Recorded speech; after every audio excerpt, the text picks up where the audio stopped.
ತಂದೆ ತಾಯಿಗಳನ್ನು ಉದ್ದೇಶಿಸಿ ಶ್ರಾದ್ದಾದಿಗಳನ್ನು ಮಾಡದೇ ಇದ್ದರೆ ದೋಷವೇನು ಅಂತ ಪ್ರಶ್ನೆ ಕೇಳಿದ್ದಾರೆ. ಅದಕ್ಕೆ ಹೇಮಾದ್ರಿ ಎಂಬ ಗ್ರಂಥಕಾರರು ಹಾಗೂ ಶಾತಾತಪರು ಈ ಮಾತನ್ನು ತಿಳಿಸಿಕೊಡ್ತಾರೆ. ನ ತತ್ರ ವೀರಾ ಜಾಯಂತೆ ನಾರೋಗ್ಯಂ ನ ಶತಾಯುಷಃ ನ ಚ ಶ್ರೇಯೋಧಿಗಚ್ಚಂತಿ ಯತ್ರ ಶ್ರಾದ್ದಂ ವಿವರ್ಜಿತಂ. ಶ್ರಾದ್ದವನ್ನು ಮಾಡದೇ ಇರುವಂತಹ ಕುಟುಂಬಗಳಲ್ಲಿ ಅಲ್ಪವಾದ ಆಯುಷ್ಯ ಉಳ್ಳಂತಹ ಮಕ್ಕಳು ಹುಡ್ತಾರೆ, ಕಲಹಪ್ರಿಯರಾದ ಮಕ್ಕಳು ಹುಡ್ತಾರೆ, ಅನಾರೋಗ್ಯ ಇರುವಂತಹ ಮಕ್ಕಳು ಹುಡ್ತಾರೆ, ಅಂಗಹೀನರು ಬುದ್ಧಿಶೂನ್ಯರೂ ಆಗಿರುವಂತಹ ಮಕ್ಕಳು ಹುಡ್ತಾರೆ.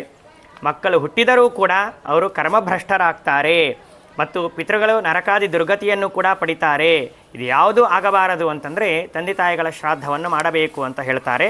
ಅದರ ಜೊತೆಯಲ್ಲಿ ಇನ್ನೊಂದು ಮಾತನ್ನು ಹೇಳ್ತಾರೆ, ನಸಂತಿ ಪಿತರಶ್ಚೇತ್ತತ್ ಕೃತ್ವಾ ಮನಸಿ ವರ್ತತೆ ಶ್ರಾದ್ದಂ ನ ಕುರುತೆ ಯಸ್ತು ತಸ್ಯ ರಕ್ತಂ ಪಿಬಂತಿತೆ.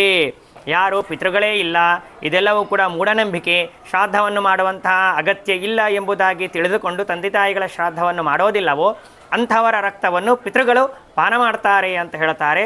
ಆದ್ದರಿಂದಾಗಿ ತಂದೆ ತಾಯಿಗಳ ಶ್ರಾದ್ದವನ್ನು ಅವಶ್ಯವಾಗಿ ಮಕ್ಕಳಾದವರು ಮಾಡಲೇಬೇಕು.